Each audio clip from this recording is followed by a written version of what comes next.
Thank you very much.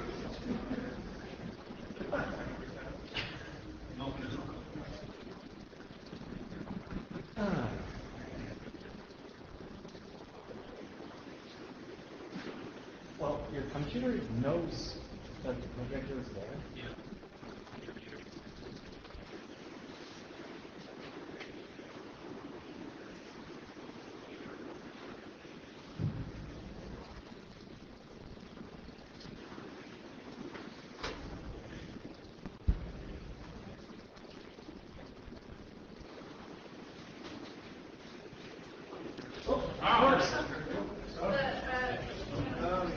Oh, thank you very much. Okay, we're good to go. No, I just ran into check to make sure everything's okay. Everything else is okay? Oh, thanks.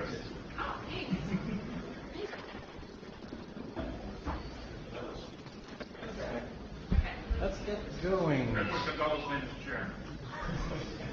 Let's get going because we have a packed agenda. There's no audio? Are you sure there is no audio? I just need to, yeah, okay. Is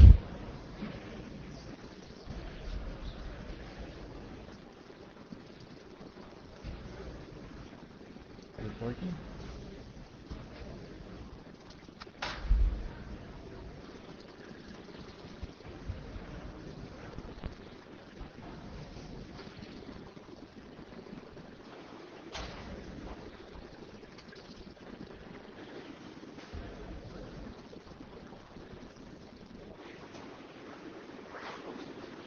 Okay, it's the projector that is frozen.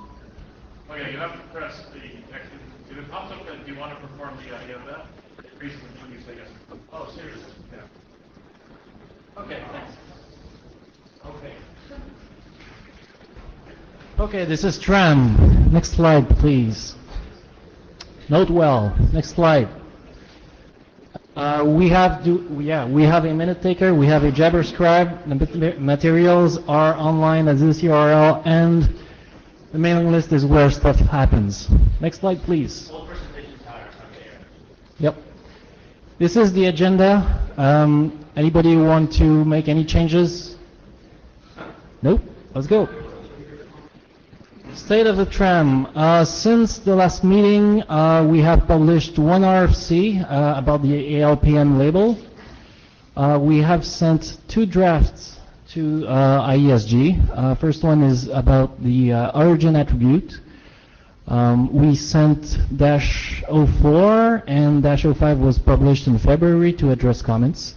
And IETF last call just ended, so it's going to progress along the way.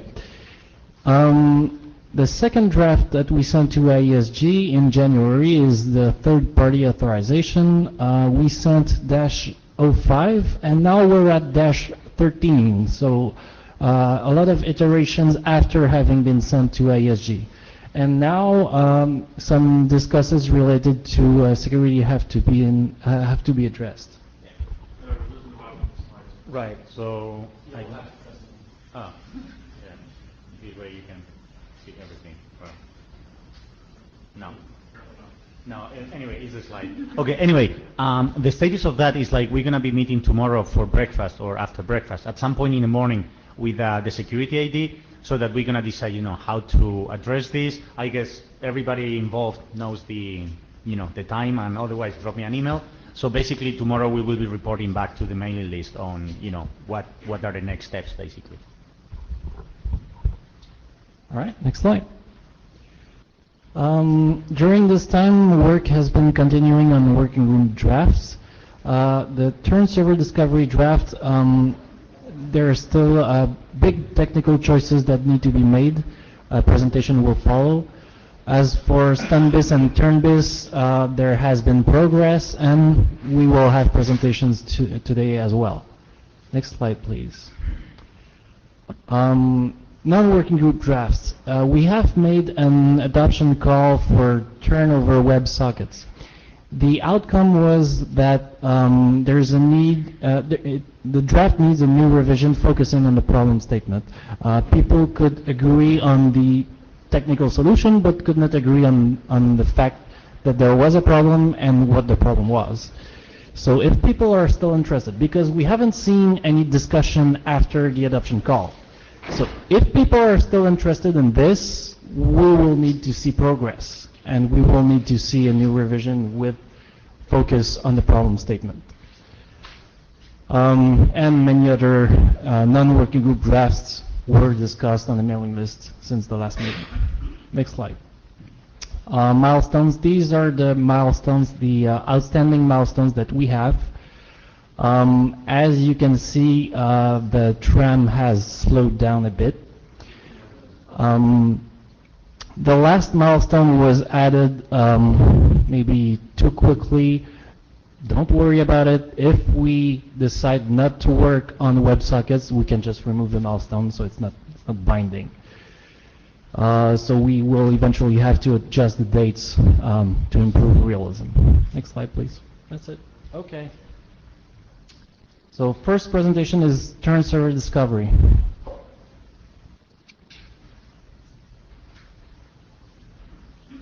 So I'm Dan Wing. Should go through this pretty quickly. Next slide, please.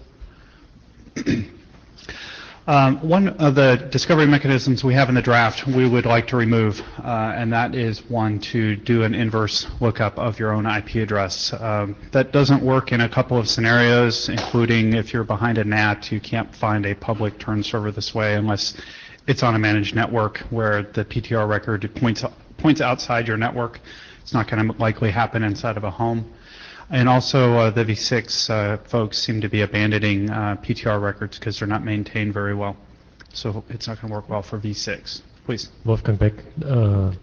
Wouldn't this work in a WebRTC setting where the web server sees the public IP address and could determine the turn server for this domain of the web client? It could, but that's not this discovery mechanism. So this is one where you look up your own local IP address on your local Ethernet Wi-Fi interface, and you do a PTR query of that. If you want the web server to look at the IP address it sees, that would be a different discovery mechanism.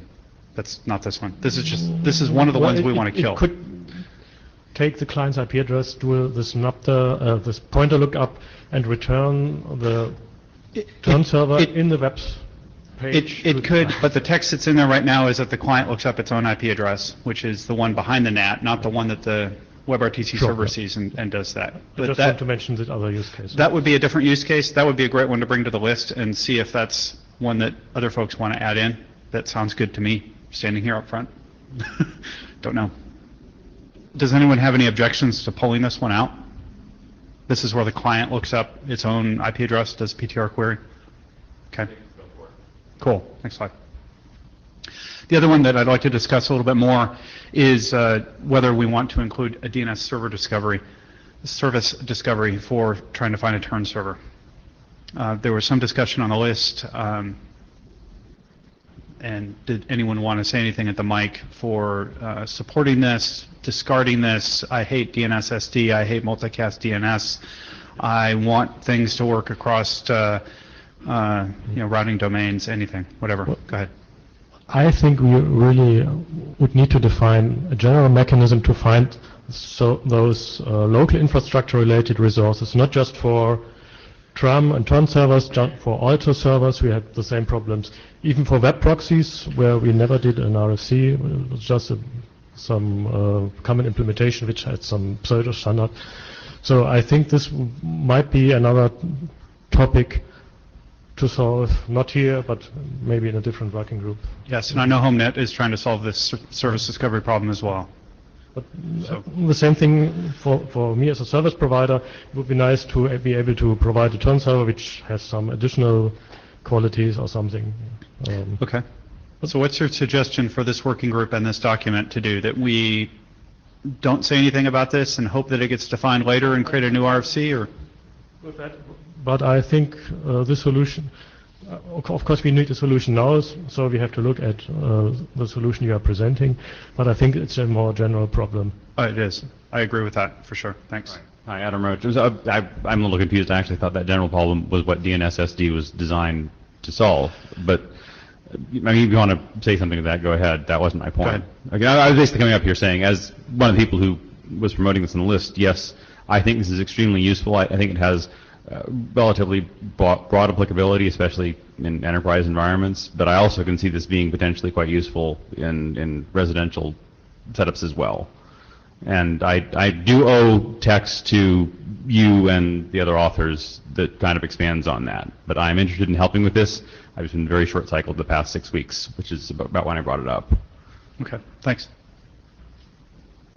Justin Uberti. I generally think we're making this too complicated. We have to find a need to sort of have auto-discover turn servers, and it would be probably the best if we could sort of use the mechanisms that we already knew pretty well in this document, rather than trying to go like solve problems that require other working groups and stuff to define like new standards and stuff. I think we should cut scope rather than trying to do new work. Okay, thanks. That's all I have. Thank you, Dan. Next presentation, it's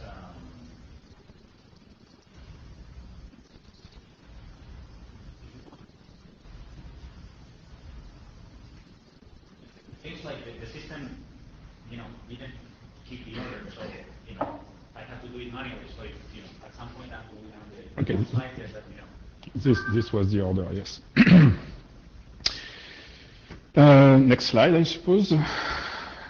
Okay, so we will talk about the change that were made between 00 and 02. We just published, probably 40 minutes ago, -03, that are other modifications that we will talk at the end, and we will publish -04 before the end of the night. I hope everybody read it.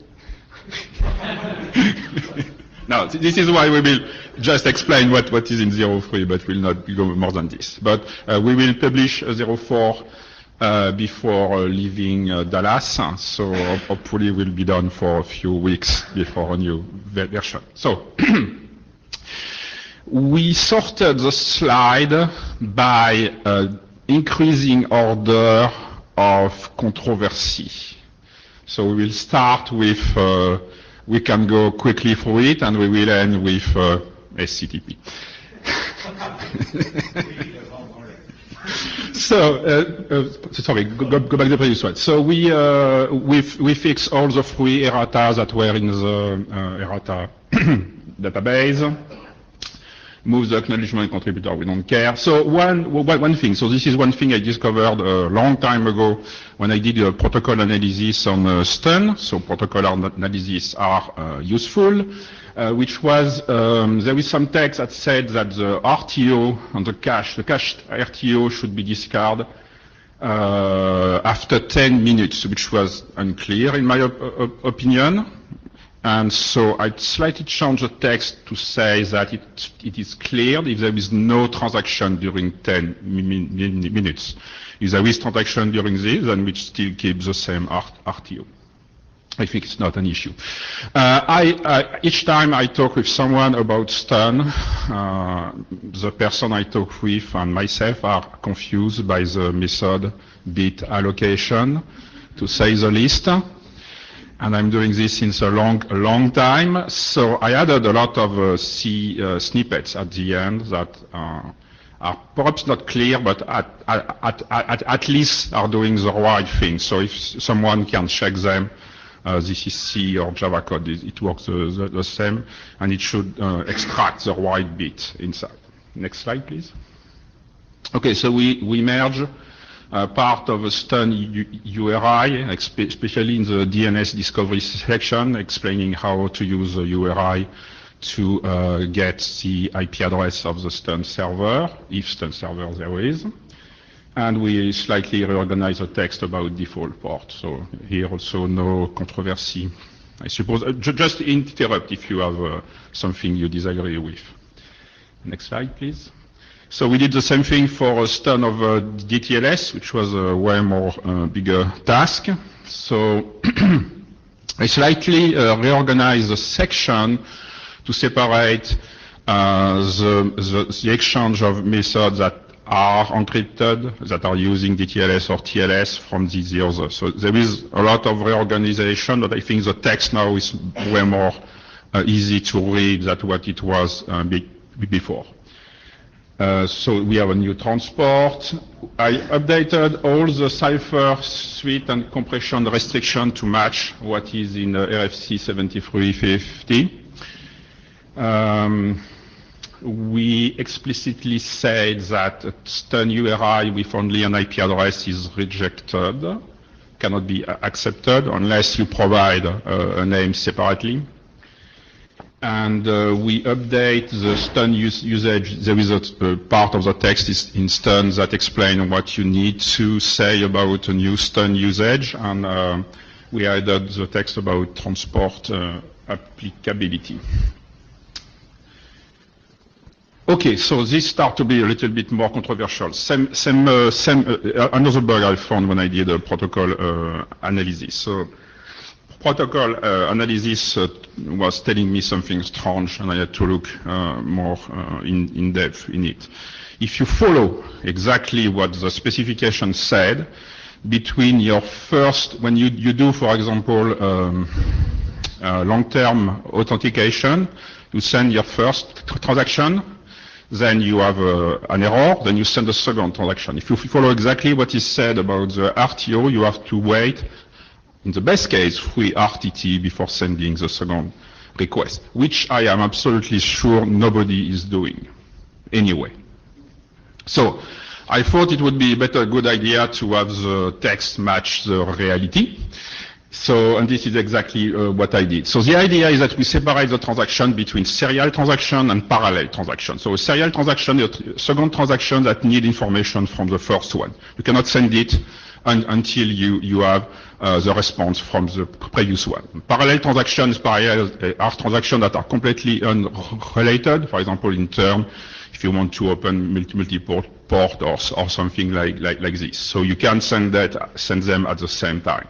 So the idea is to put the RTO restriction only on parallel transaction and not on serial transaction. So you can retry immediately if the authentication fail, but if you want to send another parallel transaction, you have to wait RTO, and you still have the same limit of 10 pending transactions. Yes?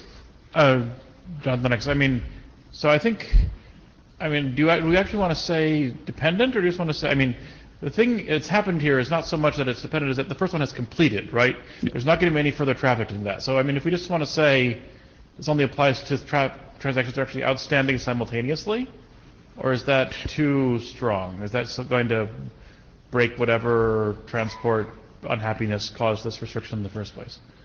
It simply said that you have to wait RTO until you create another completely unrelated transaction. Well, by definition, if you've received a response, you've waited an RTO. You wait an RTT. Yeah, no, if you received a response, it's been an RTT by definition, right? It's waiting before receiving a response and sending the next request. So waiting between so pacing between the yes. response and the next request?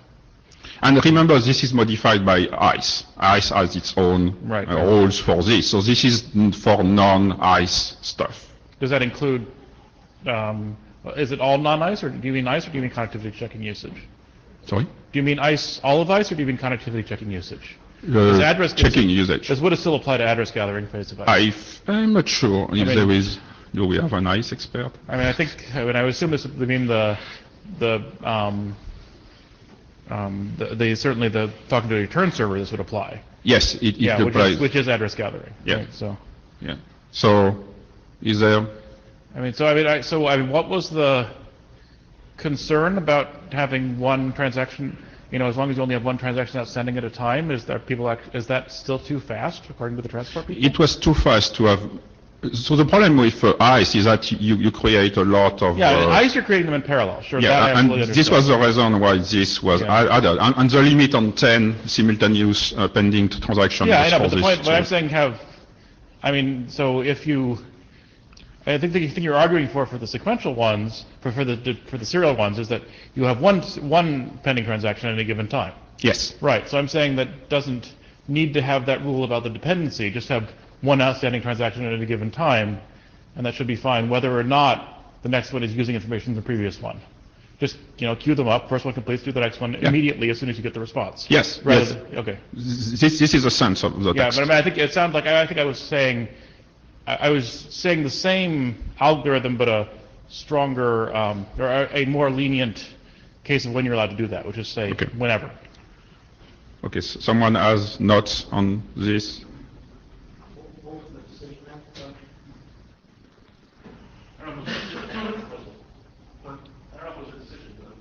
Proposal,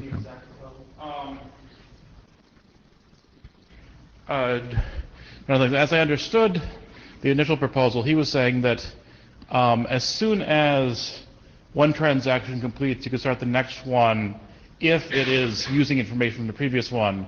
I was basically removing the if clause, saying as soon as one transaction completes, you can start the next one, period.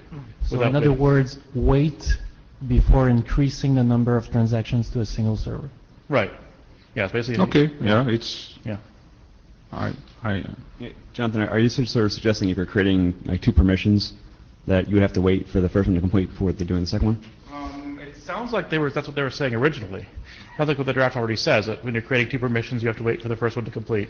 I mean, I don't remember that from the spec, but if that's what the spec says. yes, well, implicitly as two permissions, yes, you have to wait sometime because this is a parallel request. Right, The so first one I think doesn't it's, depend. you have to, I think what it says, you have to pace them out.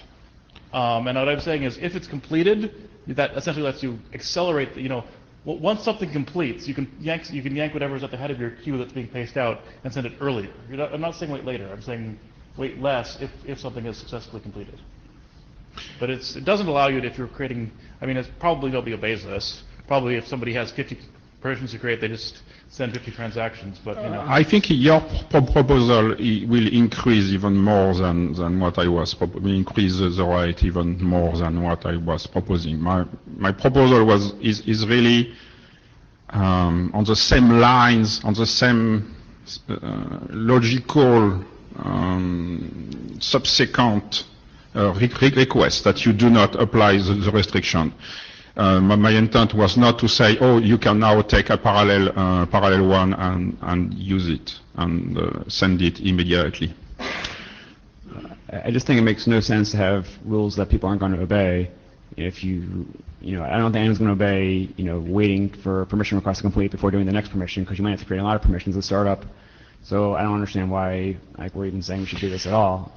What I'm saying is this is what the text says. Now we are removing some of the restriction. If you want to remove even more of the restriction, then sure, I am not against this. But since I'm not saying we add a restriction, I think we are removing restrictions that nobody obeys. So.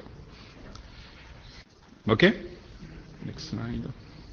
Okay, so this was a question from Jonathan Lennox about what to do when you are redirected from over a TLS or a DTLS session connection to another server, which is an IP address. What name do you use to validate your certificate? Okay, so I thought about it, and basically you have not much choice. You can only do nothing, which is to reject doing it, or you can use the name of the previous certificate. So it works fine if both servers are under your control and you have the same key installed on the two servers. So I thought it would be useful to add the feature, which is to be able to redirect to a server which is not under your control, which does not have the same key. So the idea is that in this case we had a new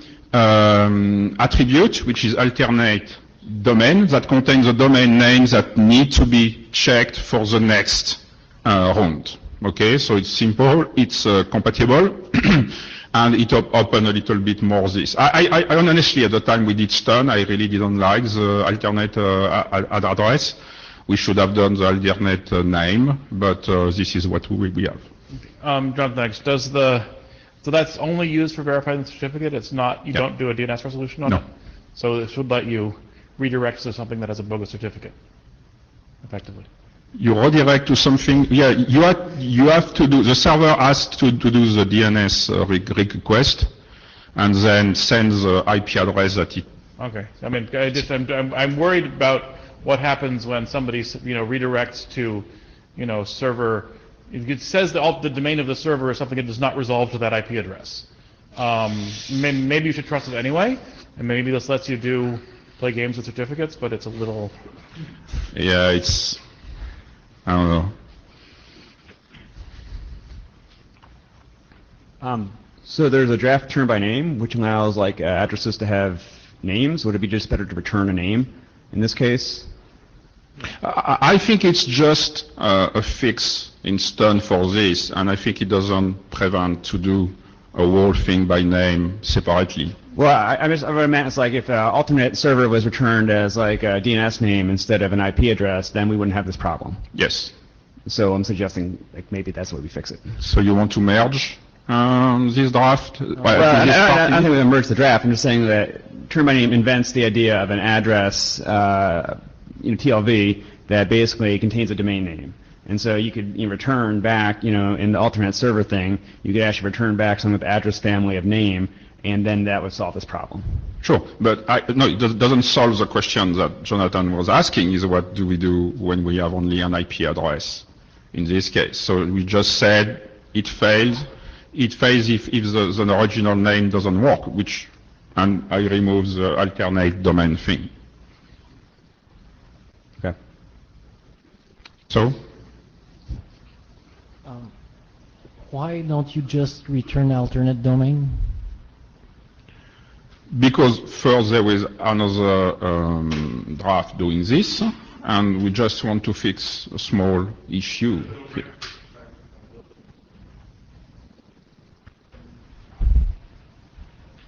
The other possibility would just say you return that if you get alternate domain, ignore alternate server and look up the name yourself. Basically, the alternate server is only there in these for backward compatibility with people who support.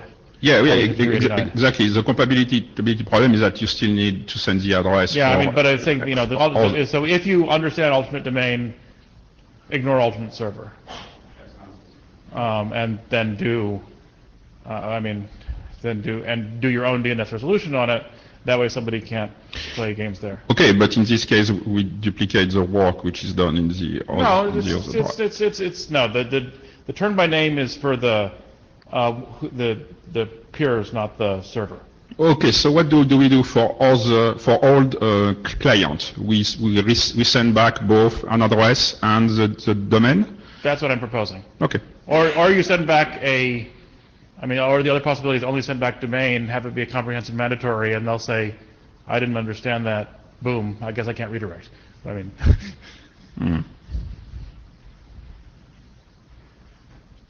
I guess the one thing we would watch out for is that if you're actually redirecting to another server with its own IP for load balancing, and you have all these servers behind the same DNS router, that's going to screw everything up. So yes, this is why I would really have preferred to have separate drafts that do it the right way with a domain, and we just fix this little thing, and we are done with it. Yeah, sure. It doesn't make the problem any worse.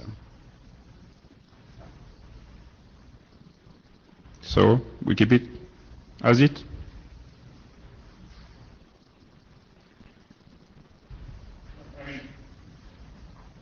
I think the only question is keep the alternate domain and alternate server. The only question is, does the client do? But I think say that clients resolve the alternate domain and ignore alternate server if they understand alternate domain, rather than just verify. Rather than just using that as the cert verification address. Okay. Okay, and we will see how it works with other things. Okay, so the second thing, as I was editing the text, I was editing the famous rule to do the verification, and as you perhaps know, I am also a co-author on a draft to do Dane for stun, so I was saying, okay, I am right in the middle of it, why not directly add Dane inside? So I added Dane inside. I can remove the text if you are completely against this. I think it fits well inside. The text is simple, so we can keep it. We can remove it. What do you think of this? Nothing? No opinions?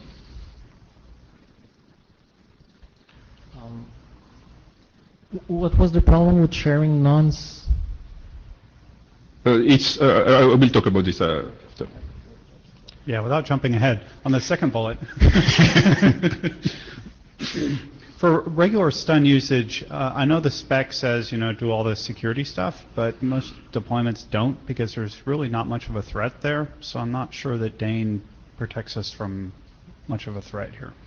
As I said, I have no opinion one way or another. I can easily remove the text and continue with a separate draft with Dane. If it's not, I will not fight about this. Okay, so removing? Yeah, my vote would be remove it. Okay. I bet that's what Justin would say too. Keep it simple. Okay. Okay, so the third part was also a bug filled by Jonathan Lennox. What do we do? And there was quite a lot of discussion on the mailing list about this. So I went back and forth, and I found a very simple way to fix this with one sentence, which is always good. So the idea, so the problem is that in some server you can reuse the nonce between two different things as long as it goes to the same server. On some older server, so on all the servers, the new set server are more security conscious and don't do this, so there was not really guidance inside the specification on reusing a nonce between two allocation, for example, which was the use case. So I added a sentence that said that you have to give a different nonce if it comes from two different IP port or address, and that fixes, and that forces you that you cannot reuse a nonce between two, and implicitly it gives you an hint that you should hash your IP address and your port, the source IP address and source port when you build your nonce, which is a stateless way of doing this. Does it solve the problem? Does this make everybody happy?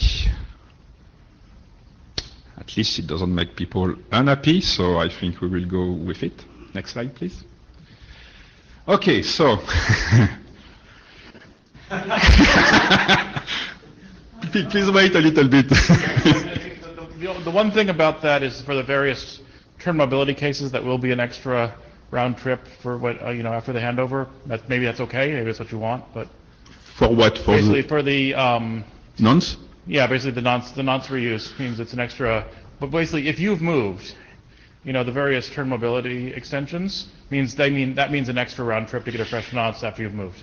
That means an extra, yes, in all cases. But yeah. I think the email were clear that people wanted the extra. Okay, yeah. No, but I think I think that's probably, that's might be the right trade-off. But people, as long as people understand that, maybe that's fine. It's probably okay. Perhaps we can just add some text saying that, yeah, if you try to reuse a nonce, and you will be rejected. So don't do this. We'll just get a new nonce. We the same dependent nonce. Should we say that? Yeah. Yeah, don't think the bad nonce should be the same as no nonce, right? So it's always safe to try to use your nonce, and if you got it wrong, well, you'll get a request for a fresh nonce. Yeah, but the point is that there is less and less clients doing this anyway today. So this was something for the first stun client. So this is something that will disappear definitively now. Okay, so we are starting to go on the controversial area. Message integrity 2. That from now we'll say MI2.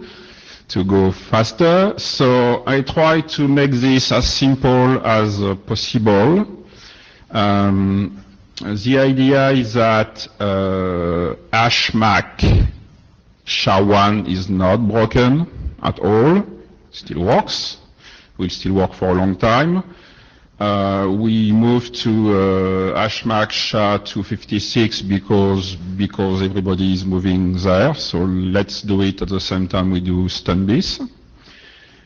The idea is that for there will be a transition period where we will have both MI and MI2.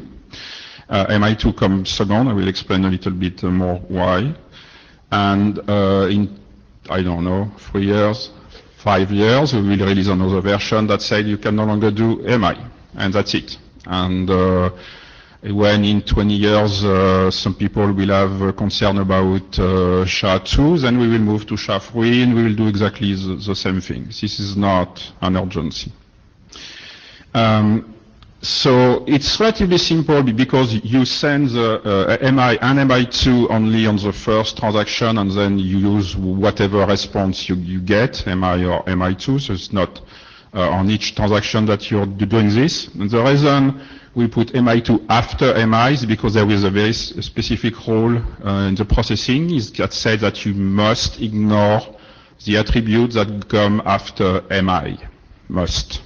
So we can make it a comprehension mandatory attribute, which is important the day we will remove MI, because we need to understand it. And that's it there is, so please fire away. I think generally this is a reasonable approach. I mean, I think the only quibble I'd have is I think just name them. I mean, the one thing is, as you said, this is, at some point in the future we need an MI3 and MI4 and MI5, and basically our only, which not that MI5. So I mean, the crypto agility is only done by defining new stun methods, which maybe is okay. But if we do that, I think we should name them like message integrity SHA-256 or something like that. I am fine with this. It was just the next sequence. Yeah, no, I think actually, I mean, put the names in the I mean, because the method names are only are not actually on the wire anyway. They're just documentation. So I'd say, I mean, maybe even rename the old one message integrity SHA-1. Okay. But I think the new ones, name them after the algorithm so it's clearer. Especially, I'm concerned that if people start, decide that, well, we don't trust any of the U.S. government standards, we want to use our own crypto algorithm, and so we don't have a single sequence of which order message integrities come in, and it'll be easier if they're named after their algorithms rather than two people arguing about which one of them are message integrity 17. Okay, so you want message dash integrity dash SHA-256. I don't care about the last dash. No, I just said we will. It's not something like that. Edit this right it's just after this. I mean, the method names are just documentation anyway. So okay. But yeah, just have the name in there. Okay. Brandon Williams, Akamai. I, on the other hand, would prefer an explicit indication of the HMAC algorithm in the new attribute so that we don't have to define new attributes in the future, and so that it really is agile. I don't know what's going to happen with SHA-1 and SHA-256. I don't know whether somebody a whole lot smarter than me is going to figure out some way to break it, and having to go through some kind of standards activity in order to extend it seems. This is where the simple part goes away. Jonathan, I mean, I don't think we would want to let people define specification required hash algorithms anyway, so it need to be standards action. And I don't think that defining new attributes is less agile than having an extra byte in this attribute saying what algorithm it is. I mean, stun attributes are not expensive yet. So.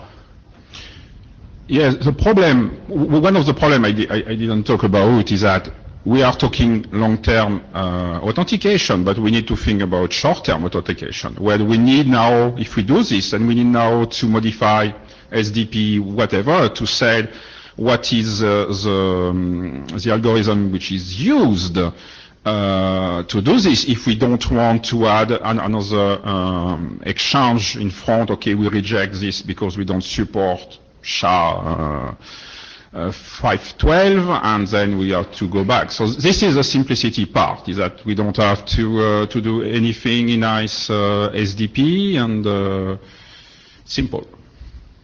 Brandon Williams again. I I don't really see the simplicity argument too much. I don't see it as being particularly complicated to have a type and an error code about an unrecognized type. If I'm the only one who cares about it, then this is the last time I'll mention it. But I don't see it as particularly complicated. I am more concerned about the MI2, about the implication that this is the mechanism for adding a new attribute, a new message integrity type in the future, including both MI and MI2 in the message. I'm concerned about how easy it is to downgrade the authentication for a man in the middle. It's incredibly trivial. I'd prefer multiple exchanges to get backward compatibility, although I know other folks don't want that. I understand that there's a desire not to have the multiple exchanges to get the backward compatibility, but I think it's better from a security point of view.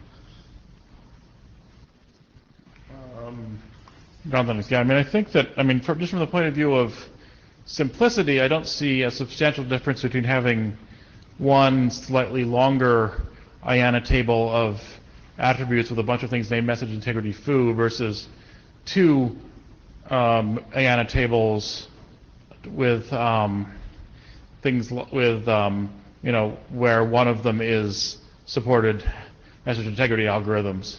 I am somewhat more concerned, now that you mention it, about what happens when, in either case, when we do have, everybody's favorite hash algorithm supported in turn, if we ever get there, and especially since, as we said, these are comprehension mandatory, what order do you put them in once there's more than two? Because, I might understand, message integrity, SHA 512 or SHA-3, but I might not understand, message integrity, GOST, whatever the Russian hash algorithm is. So which order do those two go in, and what do I do, if the one that's not the last one is one I don't understand? Simon, I have a question about the last bullet there. I don't see how this would enable MI2 to be comprehension mandatory.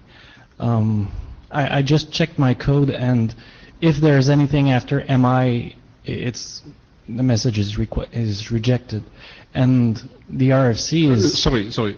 It should not be rejected. You are you should sure? ignore the attributes that come after MI. This is what the text says. Doesn't it say that only fingerprint may come after?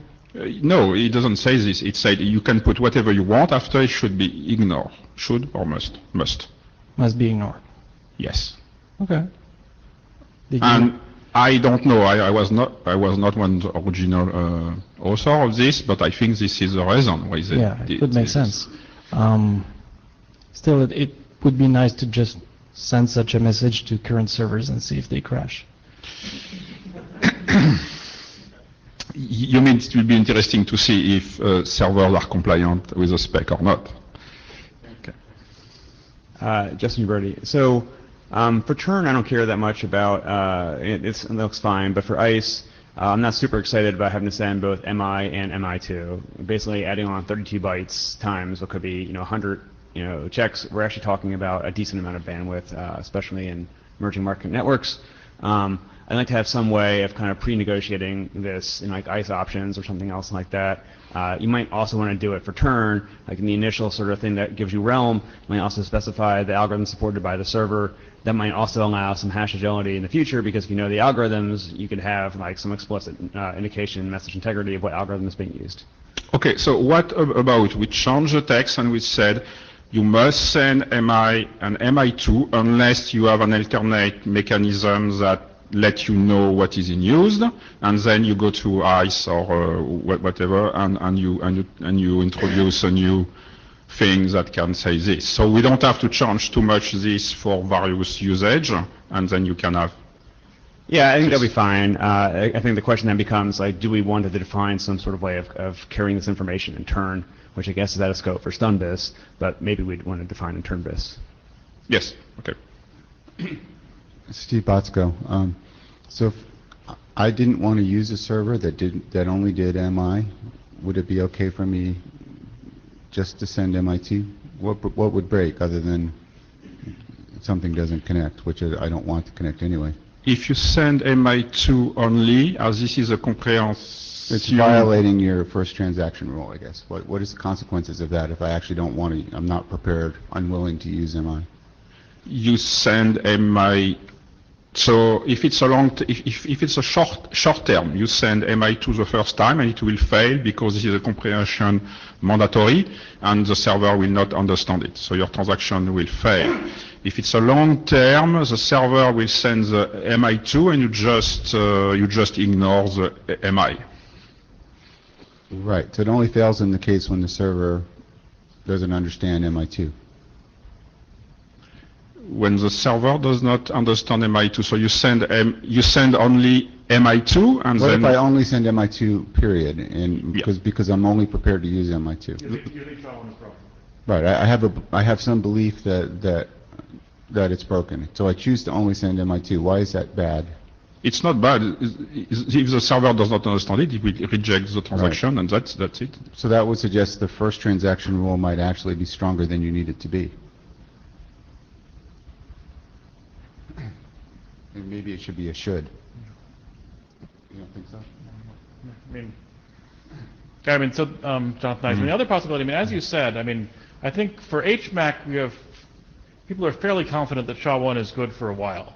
So, I mean, the other possibility would be to say we're only going to use message integrity 2 if you have some reason to believe it's supported. So basically put it in the turn URI or however else you're provisioning these servers.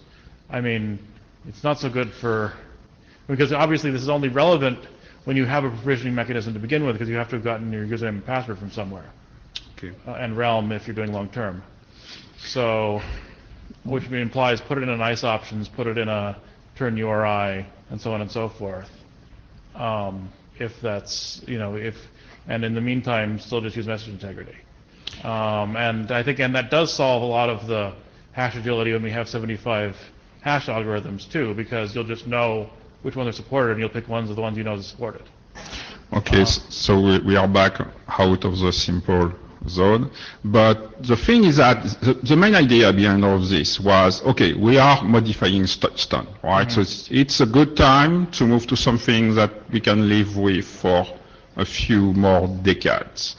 This is why we can have a very, and we know that there is a bid-down attack on this.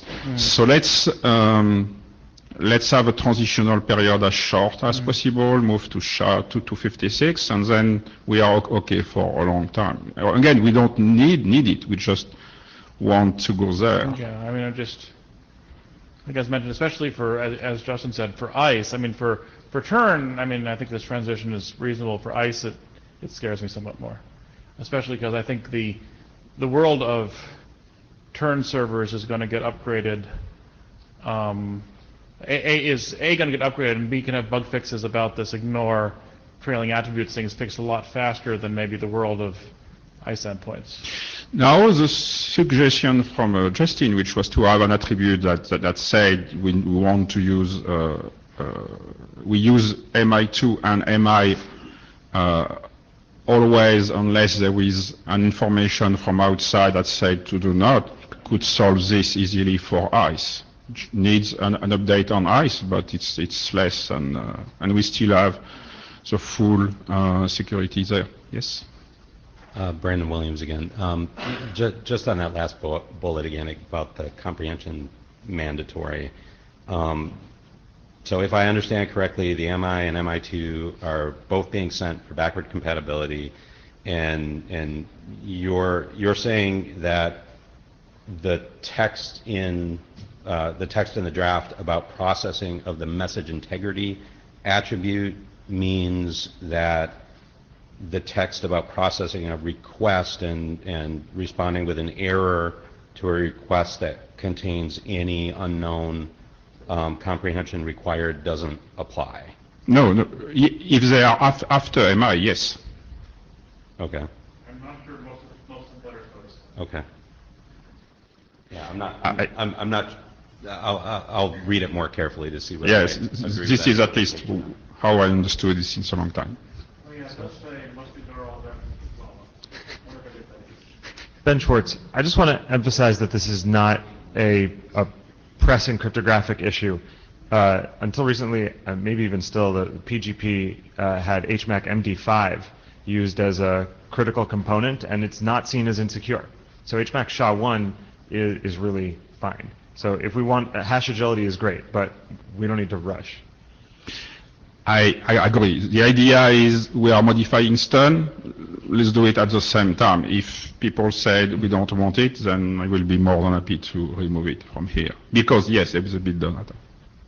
Smopel, I just want to say that I don't buy the bandwidth argument, because this is only for the first transaction. So you're adding 30 bytes to a packet that you're already sending anyway, and you're going to be sending audio and video afterwards. So, I mean...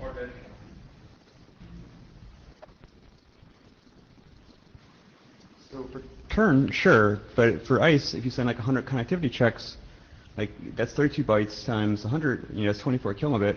That could be actually pretty substantial, especially if you're going to just be sending like, 8 kilobit video or audio after that. Or data channel.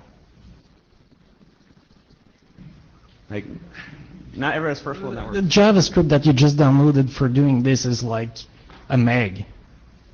Who said I was using JavaScript? This is not WebRTC, this is Tram.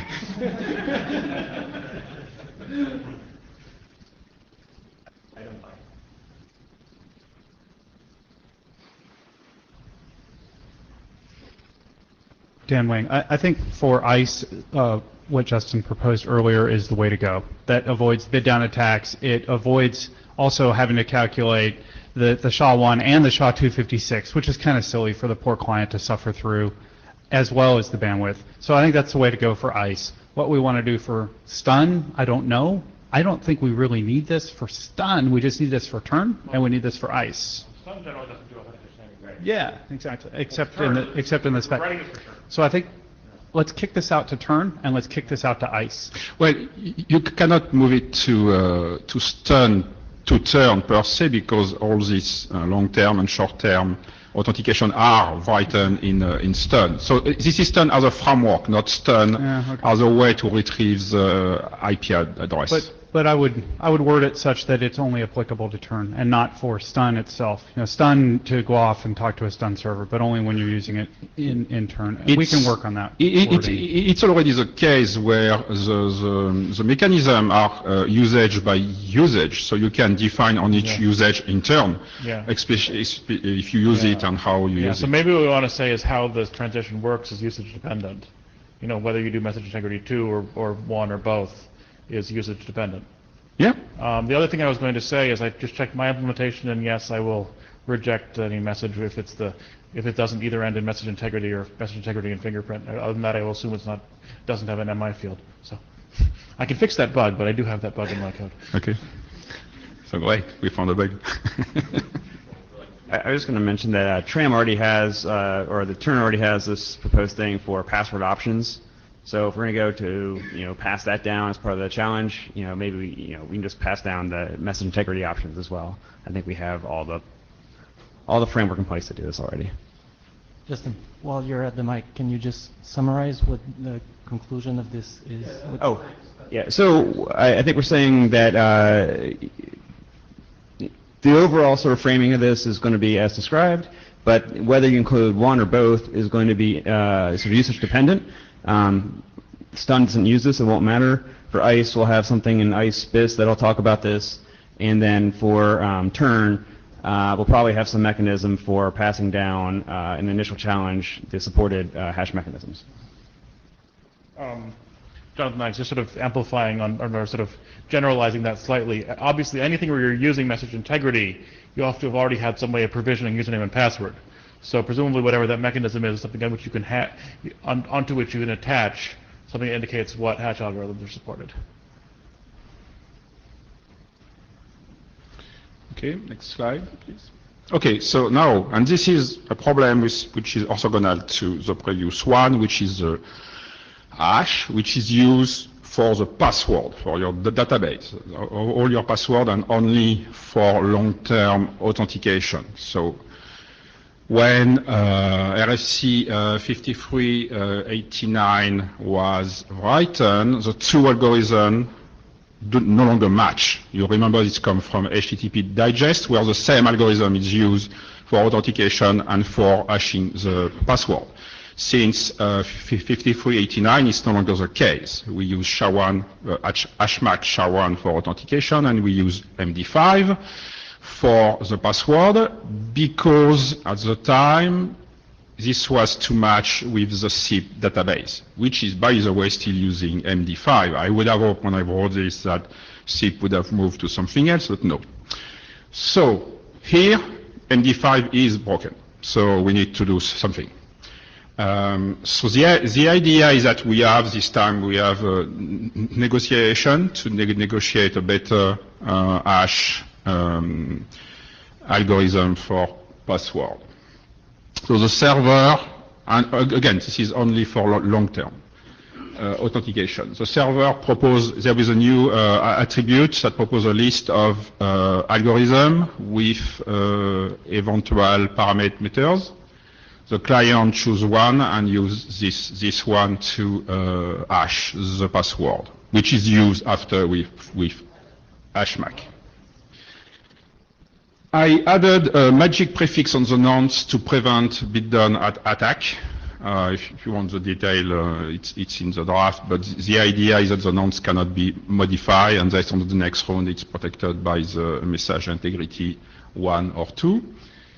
And the last thing is what algorithm to choose. So since we wrote the slides, we have a discussion with Rifat with working on something which is more advanced than the SIP draft, but which is HTTP digest, which is in HTTP host, which is in the meeting just after this one. And the idea is to align the two. So they are currently using SHA-256 without salt, sodium-free, as I like to call it. And so we put in the draft the two. We put salted SHA-256 and non-salted SHA-256. Comment?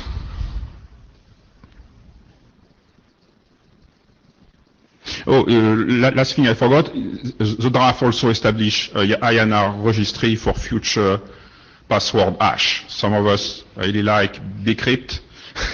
So, yeah. Jonathan, yeah, I think the aligning with HTTP auth is the right thing to do, because, I mean, that's where this came from originally, right? One thing I'd wonder about the IANA registry is I guess they're probably indexing things by name, and we probably want an integer, but probably we can add an integer field to that IANA table. Add once? So, I mean, I assume that I assume for HTTP, the IANA registry is strings, not integers. Yeah. So, are you doing strings here too, or are you? No. So we need to add an integer field to that table. So that's well, so the problem with HTTP is that they don't have a registry for password hash. They have a registry for hash. Remember, this is the same for both. Yeah. So we are kind of separated here. So the idea was to have our own registry. They have their own registry. We just align the first one, which is a default, which will be SHA-256. That's fine for me too. Okay, good. Although I assume we're still keeping MD5 as an option, so we can be negotiated. So I didn't put MD5 into this. I just said if you don't use this mechanism, this is MD5. Okay. So I don't want to give the impression that we like MD5 anymore. Okay. Rafat Sheikh Youssef, regarding the HTTP digest with assault, so I did talk to the area director and the work group chair, so and I sent an email already to that list, so we're gonna discuss that and see if we can squeeze it into the current draft, although it's in IETF last call, so it might be difficult. If not, maybe you can create a complete different draft, just to update the new draft and maybe create a salted version of that A1 that we use in HTTP digest, right? So we'll see how that goes, and we'll update our group here.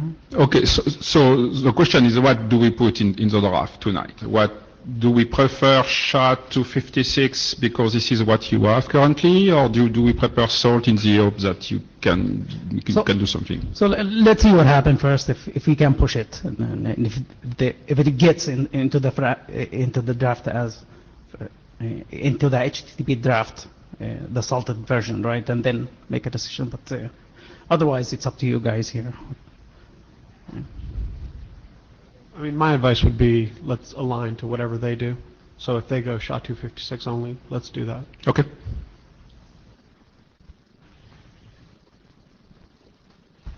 Thanks, Minister. Okay, the big one. So, everything started with origin.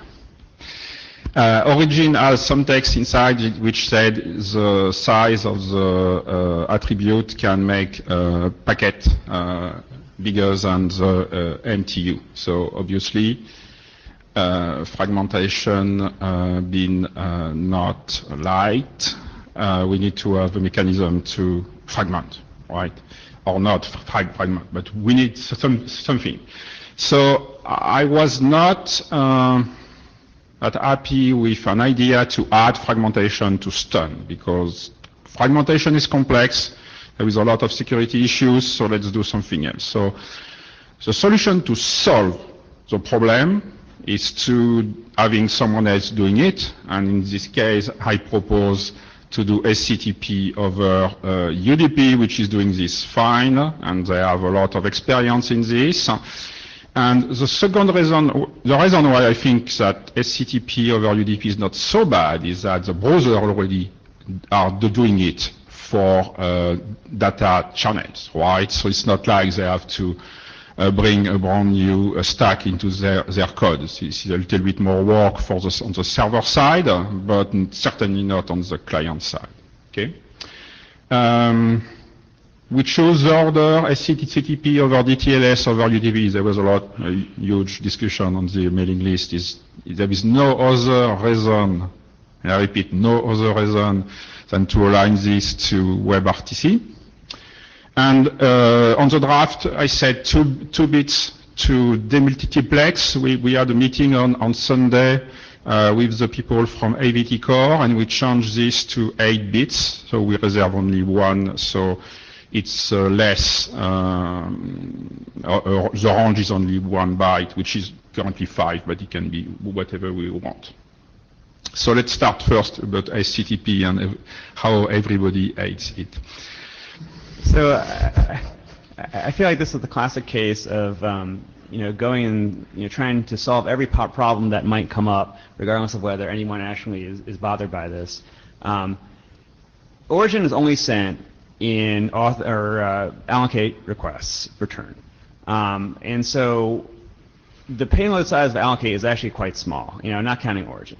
So what we're basically saying is that in the 0.001% of cases that have an MTU smaller than like 1280 bytes, and there's an origin that's like more than like 500 bytes, this is going to break. Mm-hmm. Like, I'm fine with that.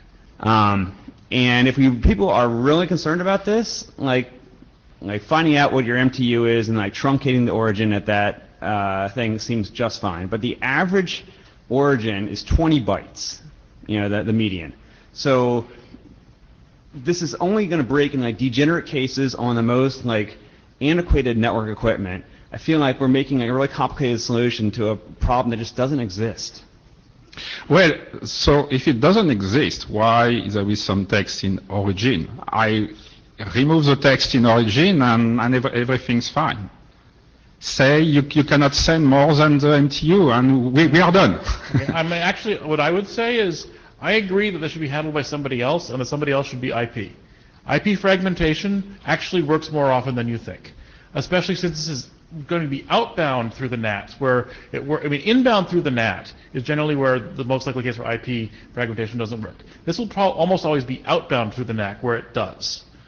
So I suggest just relax the never send more than an MTU if you have to send more than an MTU. Okay, so you know that if we do this, if we relax it for one case, we relax it for everyone, and everyone will jump on it.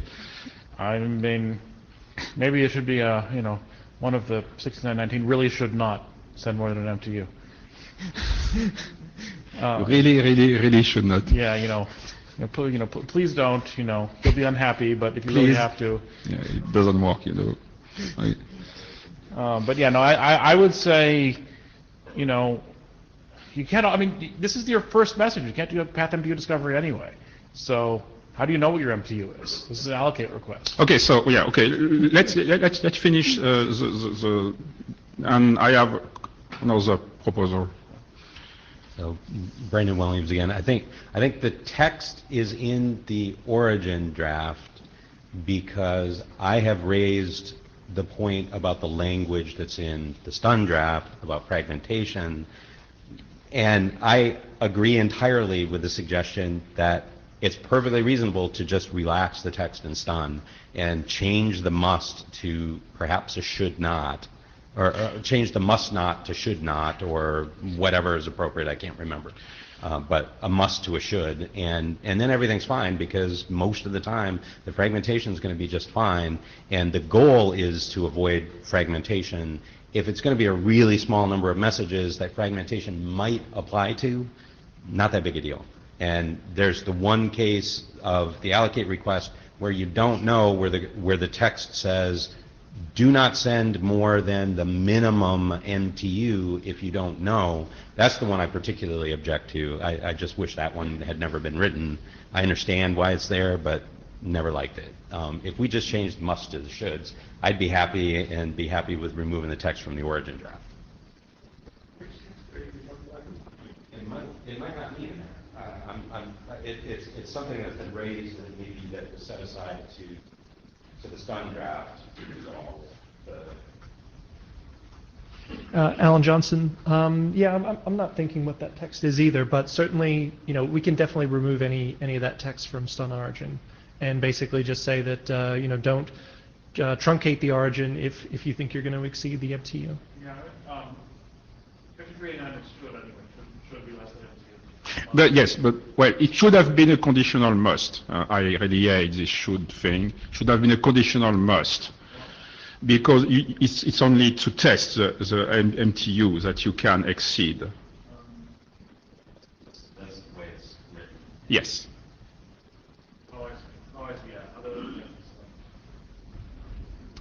Peter Thatcher. So let me understand this right. If I'm implementing an ice stack and I want to be able to do this, I need to make my ice stack dependent on an SCTP stack. Is that correct? Mm-hmm. That really makes me cringe. Okay. Would it be that bad for just to cap the size of what the origin can be? Yeah. Like oh, what? 268 bytes. Then why is this a problem? Well, I just kind of put it on the map. Oh, okay. Yeah, so IP minimum MTU is 576, and maximum origin is 268. So that leaves us with roughly 300 bytes, and even if we add message integrity 5, 6, and 7, I think we're still well under. Okay, so we had a counter proposal, which was a little bit, which doesn't solve the problem, mitigates the problem. I have a very old draft back in the Behave working group, which is a way to measure the path MTU discovery using stun. So if we don't reduce the size of origin, would be to use this draft, which I revived not long ago, to increase minimum pass to the real pass MTU, and to have 1500 bytes instead of 576. John Lennox, I think the Sun path MTU discovery is a very useful thing in some scenarios. I don't think doing it prior to sending an allocate request is one of them. I would love to have it on my ice paths. I don't want to have to be doing this to my turn server before I send an allocate request. Thing is, you only need to do it if you want to send more. Oh, so I only need to do it. I need to check. I first check whether my allocate request will get through, and then I send my allocate request. Why don't I just say that, okay, I know, my path MTU discovery message will be the allocate request with the large origin message in it. Nice. And then I determine whether my path is big enough to send that allocate request. So we really would like to know if we remove SCTP tonight or not in it. So I noted consensus to reject SCTP. Remove the CTP, that's it. Okay, do we have a consensus to modify origin too? To modify origin? To limit to the I don't MTU think size? we have consensus to limit origin. So, right, the origin draft says HTTP origins are less than 267 characters, the maximum 253 plus 8, and simply states that this could have an impact on the likelihood of UDP fragmentation. It doesn't say anything more than that about. So can we just remove the thing that said, if there is a chance it fragments, that we need to have a solution for it? This is my only point here. No, because what I heard is that you don't need to solve the problem 100% all the time. So if there is a chance that it fragments, then maybe people are okay with that. I still think it doesn't fit with what Stern say, which said you must. Fine. What Stern says that you don't send more than the non-MTU unless you are doing path MTU discovery. And I'm not saying one way or another. I'm saying the both must be consistent. Ben Schwartz, can we just remove that language from origin, indicating that there's a fragmentation problem, since we've established that there in fact isn't?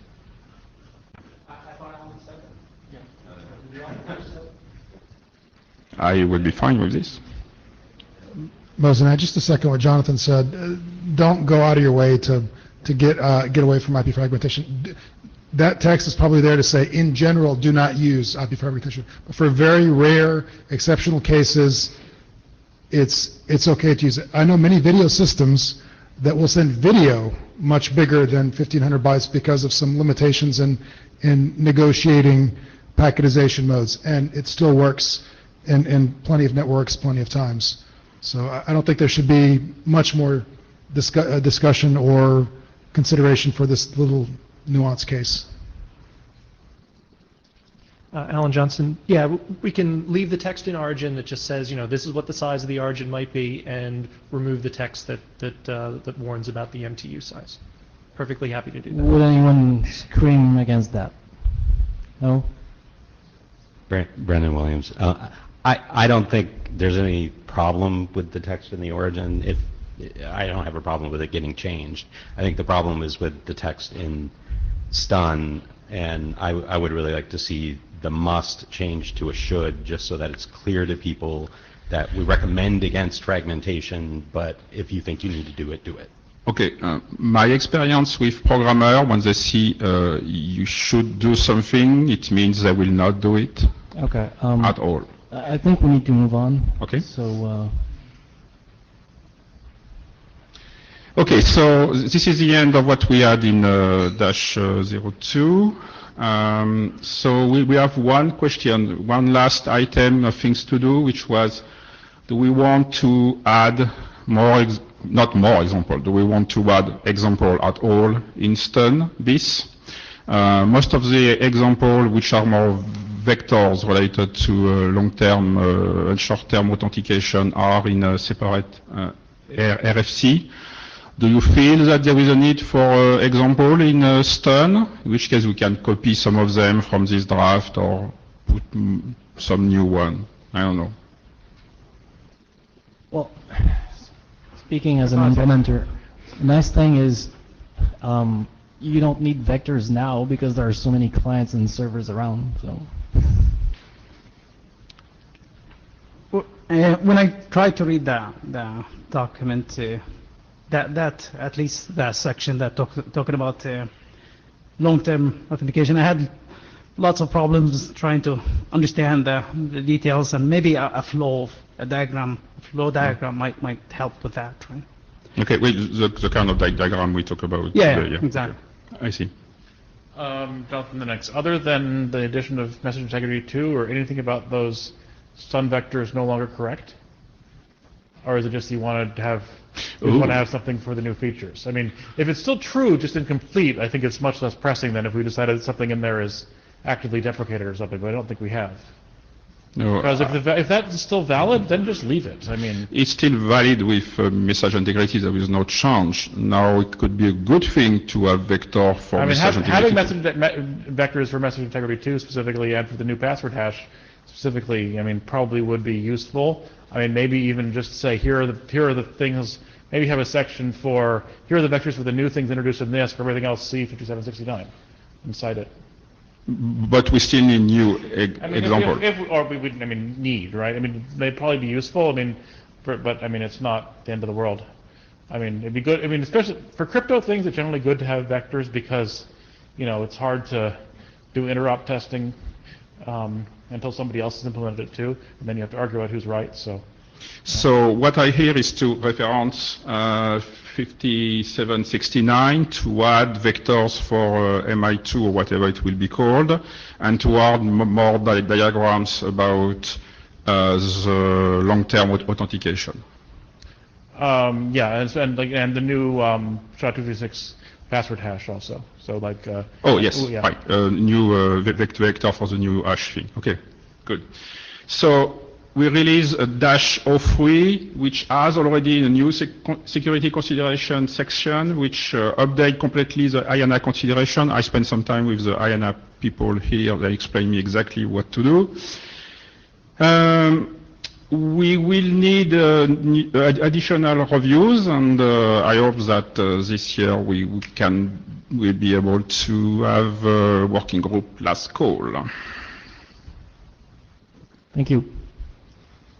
Next up is TurnBiz.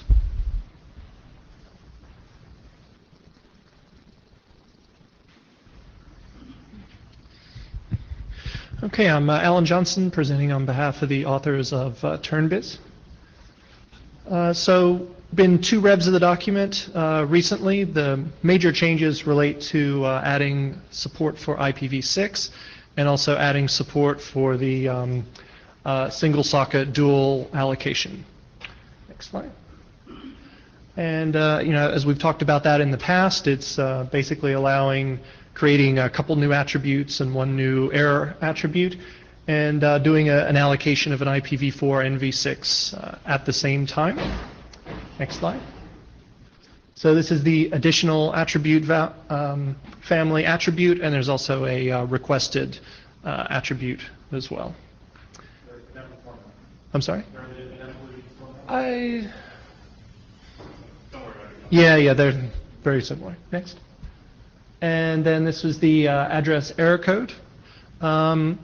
So that's kind of the major changes that we've made, and Justin gave it a thorough review and posted to the list this morning, so thank you for that. And there's a couple of threads ongoing that will modify quite a bit of this text. So I think those threads are working towards a conclusion. So any questions or comments?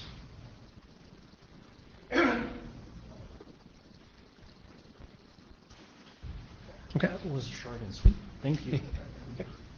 What do you still see as open issues? Can't really think of any open issues right now, so it's getting pretty close. We just need to make sure that we don't come up with anything as we continue to work on StunBiz.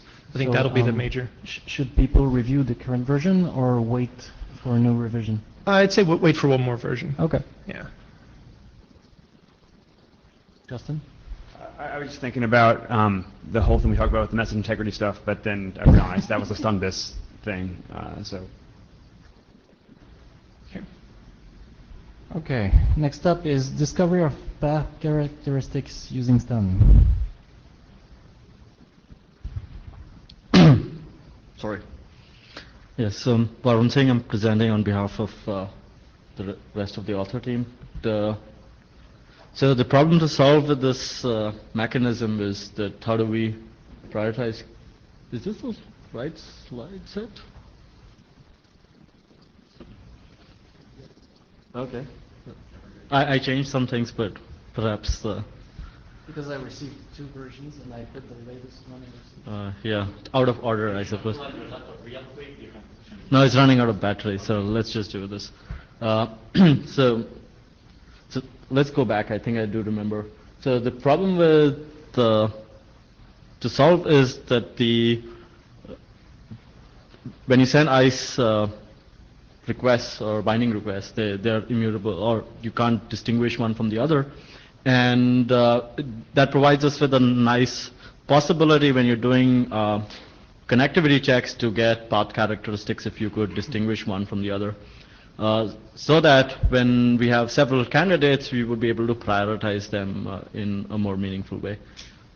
Next slide. So this is what I said. So there are issues because one transaction cannot be distinguished from the other. There are 2 ways of doing it. One is proposed here. I think in this, a similar concept was presented in the last IETF in Honolulu, where there was some pushback on the fact that currently Chrome and others use different transaction IDs every time when they, so they make a new transaction ID for every request, so they can measure it using that.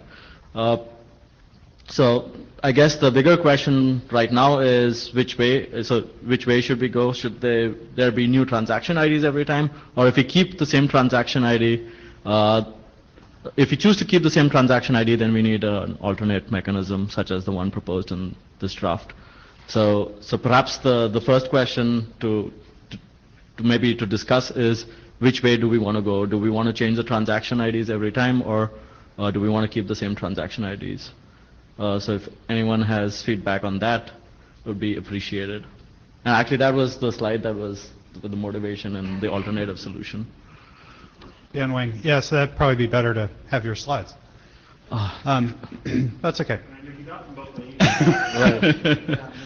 The value of what's in the draft right now is that we can get some feeling for packet loss that happens in the reverse direction. Whereas if we just change the transaction ID, we only learn about packet loss, but we have no indication about what direction it may be occurring.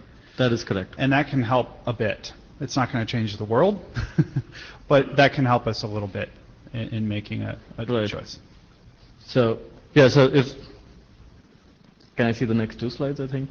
Because now this is pretty much like Pecha Kucha style, so I have no idea what's going to come up. Yeah, but we can go back. Yeah, I think we can stay here, let Justin. I was going to wait till we get to the actual proposal diagrams. Okay, so let's just go to what is proposed. The proposal was to extend stun with some information so that you could distinguish the one request from the other. Let's go to the next slide. So the requests contain a retransmission count which increases every time a request is made. Next slide, please. So the first one zeroed so that you can copy it from and then the retransmission count is just copied from the request onto the response. And it has its own counter, so you can see what it believes is the counters at the receiver. And yeah, so that tells you the difference between these, tells you like how many were lost in which direction. So how would you expect this would be implemented on the server side? I'm worried that you have to keep additional state to do this. Actually, depends which way. I think on the client side, you would have to keep state. Or you mean this thing? The client side is probably fine because it's going to keep count of how many times it's retransmitting. It's going to do that. But the server, once it sends a response, it needs to keep that transaction ID around in case it gets another request coming in, so it can then send back, an incremented transmission count. If it gets another packet anytime ever in the future. That doesn't seem great to me. True. Exactly what I was about to say. And it doesn't seem great, especially because currently you can write a stun server without any state. So it's a big change. It's not just adding state, it's like changing the whole architecture. Jonathan Lennox, I just looking at the draft just now because I didn't read it before the meeting, and I apologize. But what that says is that it's if the server doesn't feel like keeping state, he can send back 0 in the request transmission count response, which obviously isn't true because if you were sent a response, you didn't receive it 0 times. So that just means I'm not keeping state.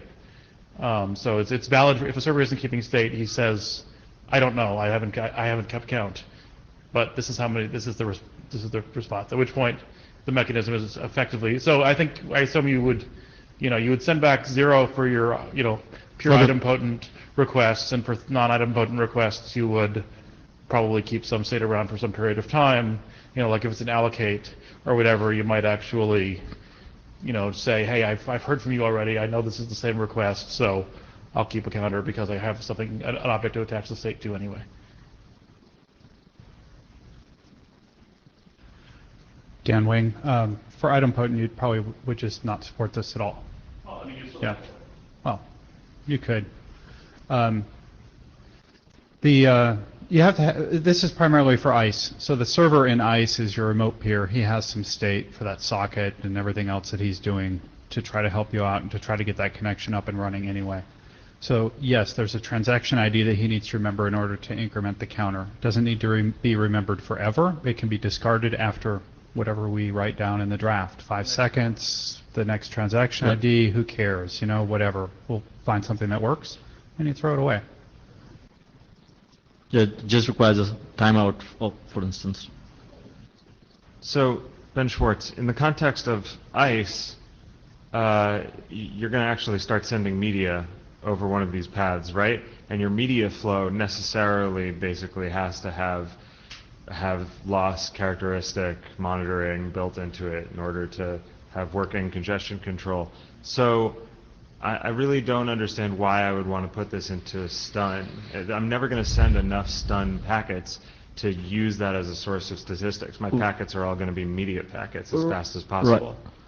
While this is true, there are other proposals like multipath RTP where you would want to have like some idea of when you have multiple paths, which one you want to send media data on some intuition from before. It might be all wrong because the paths might have low latency and low losses, but might not have the sufficient capacity to carry it. But Jonathan, as I understand it, the primary motivation for this is just to have stop retransmissions from confounding your RTT estimates. That's the main thing. It's not actually for measuring loss characteristics of the path.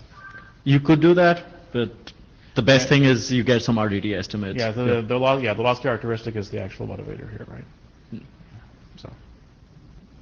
I'm sorry, I didn't understand that. Wait, what's the actual motivation then? The main motivation is the retrans count field, and that is so that as you send retransmissions, even though you're retransmitting otherwise identical requests, you increment that counter, you get the response, you know which of your retransmissions it was a response to, so you can actually calculate the RTT based on a request you sent a retransmission for.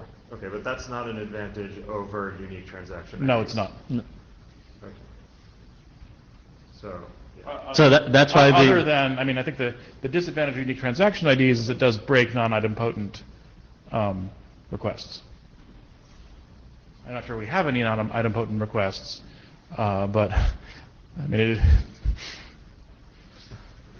yeah, so that's why actually 2 slides before the question was there are two ways of doing it. One is this one, and the other one's like changing transaction IDs. So I think we need to keep the same transaction ID to make stateless stack stuff work in turn. And as Dan said, for allocate, I think we could do this no problem because we are going to keep some state, and we're also going to keep the transaction ID.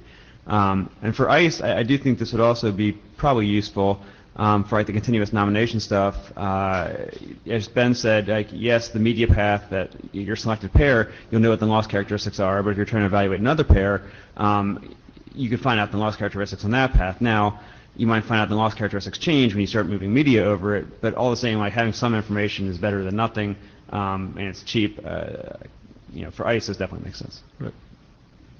Yeah, no, thanks. Just from my previous thing, yeah, I think allocate is obviously the one that's non-idempotent because, your first request is going to get a success response, and your second request is going to get a already allocated error message, which clearly if you only ever receive the already allocated error message, you'll be very confused. Okay. How many people have read this draft? Does this now count? Yeah. Yeah, it counts. Okay. Who thinks this is a real problem? It's not the end of the world.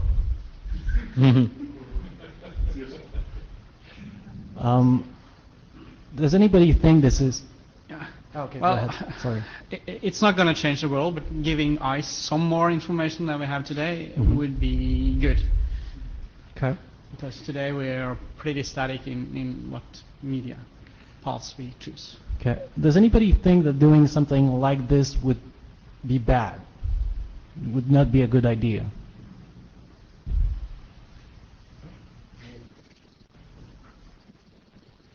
Thank you.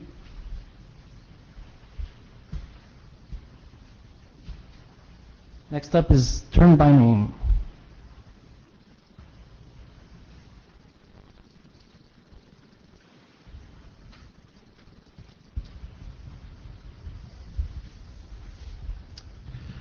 Hi, I'm Ben Schwartz, and suppose that you're trying to send a UDP packet to a destination that you know by its DNS name.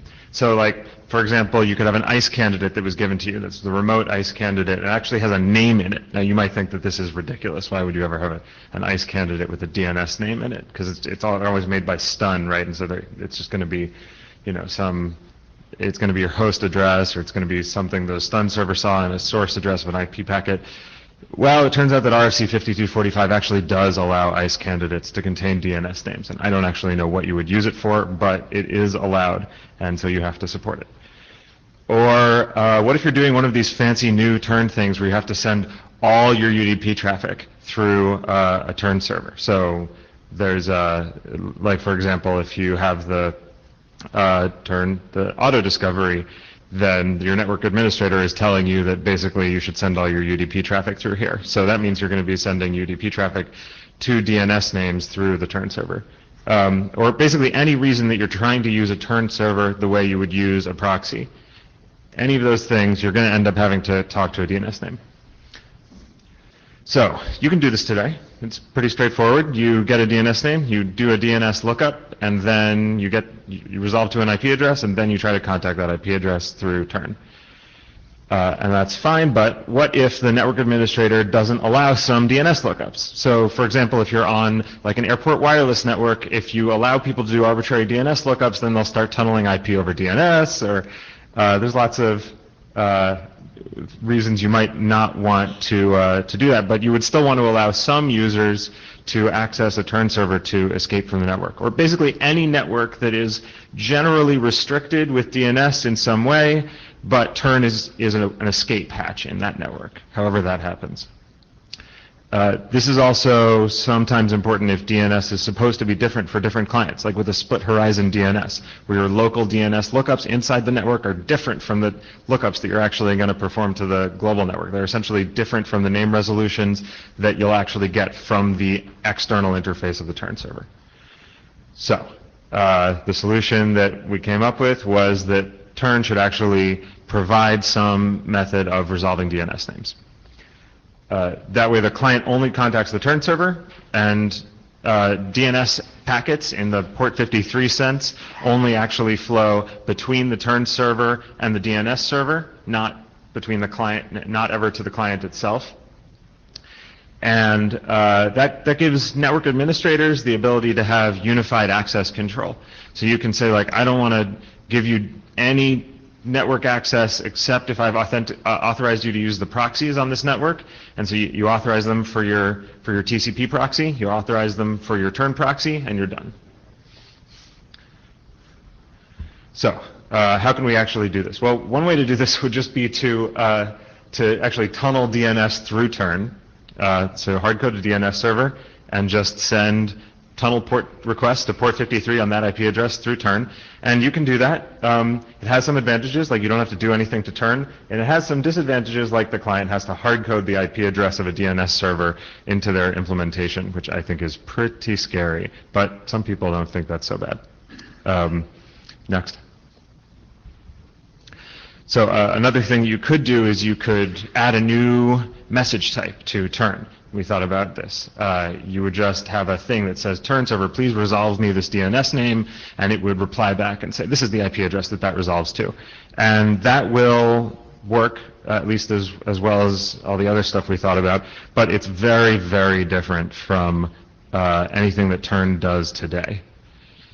There's nothing in turn that just resolves names or provides some sort of database lookup. So it's a little bit out of keeping with turn. So the option that we eventually decided was the best and wrote up is called turn by name.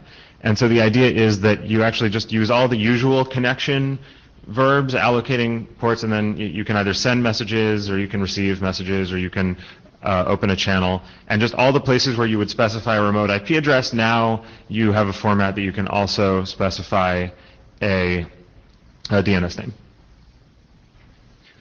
So this is the sequence of how the messages work. So first, in this case, this is the create permission and then send sequence. So this is create permission message, except that instead of having an address family 1, which would be IPv4, or address family 2, which is IPv6, it has an attribute with address family 3. And we've extended the address families to allow DNS names as address family 3, and there's a format for that in the draft. So when the server gets that message, it actually performs a DNS name lookup and gets a resolution response to some IP address, and at that point, it remembers that IP address. It remembers a bidirectional mapping, this name to this IP address to this name. Then you get a success response to the client, and then the client, if it actually wants to send a message, again, tries to send to that DNS name. The turn server maps it to the corresponding IP address in its table without having to do any additional lookups, and then actually sends the message to the peer. And if that endpoint ever in the future sends another message back, then the turn server will actually just check its database again and change that source IP address back into the corresponding DNS name and send a data message to the client saying this is the DNS name that you got it from. So this has some advantages, like the IP address is never actually revealed to the client. The client could probably figure it out if they try to like brute force it, but generally this presents an abstraction system where clients see endpoints identified by names. So this was our design. This is what the 0.0 draft says. Right. Adam Roach, I apologize if this is in the draft. A couple of questions for clarification. When you do this, are you caching these things on a per client basis, or are you doing this like globally at the server? The cache is per allocation. Okay. Great. And then I'm assuming that the cache is going to respect DNS timeouts, or is this going to be like for the duration of the session? Okay. The lifetime of a stored binding pair in the turn server within an allocation it's treated as a reference counting system. So once you get this allocation, as long as there's a live permission or a live channel that relies on that name, the name remains bound. Okay, thank you. One slightly tricky thing that just occurred to me as you were presenting this, which I'm sorry for not pointing out before, is it's possible for two different names to resolve to the same IP address, which means when you get the packet in, you'll have to figure out which one it is. No, the system will reject an attempt to create a permission to a DNS name that resolves to the same IP address. And you will be forced to create a new allocation if you want to send to that DNS name. Interesting. I believe, I wish I remembered this, I think that we managed to come up with an error code that also told you which DNS name you were colliding with. Interesting. So you could also just use that DNS name. All right. Okay. I'm not 100% sure about that right now. So, okay, but on the list, Jonathan Lennox spotted a serious problem with this design, and that's that stun doesn't, instead of having a reliable transmission layer, what it actually does is its reliability is predicated on responses being effectively instantaneous. Basically, server processing has to be all in memory much faster than any network operations. But this time we're actually trying to do actual network operations out to a DNS server that could take multiple seconds. As RTT goes to 0, the timeout goes to 0 in stun. So basically clients might ignore the response if it were anything other than lightning fast. So we started thinking about ways to solve that. So this is the problem. If the DNS resolver is too slow, the client will stop listening. So the obvious proposal is we could just break the stun timeout requirements and say this message is a special, it's just a slow message, just wait for it. There are a couple of problems with that. So one of them is the client sends a bunch of extra redundant requests potentially for no reason, and then if the response is lost, it's very, very slow in that hopefully rare case to try this again. You have to wait for a very long timeout. Okay, so then another way to solve this would be you make a request and you get an immediate response, but the response just says, I'm working on it. It'll take me up to this long. And then later you get an indication, hopefully before that time. And if you don't hear anything by then, you try again. And so this solves the flood of requests for no reason problem, but still, if that response indication is lost, you get to wait for like 10 seconds, and then finally you get to retry, which is still not so good. So okay, so we came up with another proposal, reverse request. So a client makes a request to the server, and the server says, okay, I'm working on it. And then later, the server sends a request back to the client and says, here's the thing that you wanted, and the client says, ACK as a response. And this will totally work, but it would be the first server-to-client request in stun history. So that's a little weird.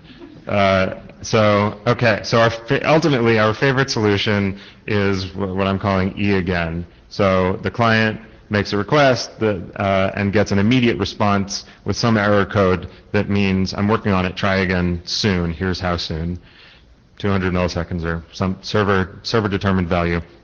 And after that time the client tries again, and if it's still waiting, it'll get the same response.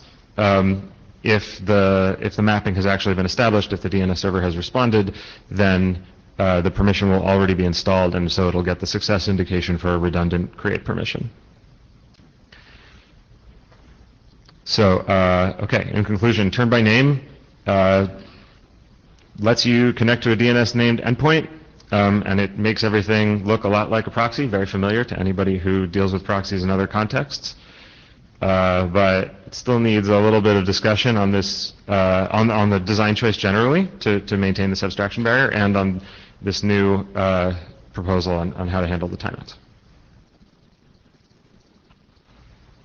So Alan Johnson, so just a comment about the problem statement, right, backing all the way up to the start. You know, one way this could be couched is this is an approach to get around a policy that somebody has implemented in their network, right? They're blocking DNS for some reason, and this is basically a way of subverting that. And if that's the case, I think we need to understand, you know, what that policy is, why people implement it. Because otherwise, if they're serious about blocking DNS and we use turn to get around that, then the response might be, well, they're going to block turn. And that could make things potentially even worse. So I think it would just be useful to understand that a little more. Sure. So in the use cases I've mentioned so far, I have been careful to focus on cases where DNS is blocked for some users and turn authentication, or really turn authorization, is used as the mechanism to identify users who are permitted to exit the network. I can certainly imagine networks that are much more like the one that you're describing. And I think that's also a valid use case for this, because I don't think people should really be blocking DNS. Right. I mean, but it definitely happens, right? HTTP proxies do this all the time. All the traffic goes to the proxy, and if you want to connect to something, you basically have to go to the proxy and say, please connect me to this name, because I can't resolve it. So I feel like this is not a new thing that we're inventing here. This is already sort of a existing sort of methodology for enterprises to do stuff, and browsers work through it just fine right now.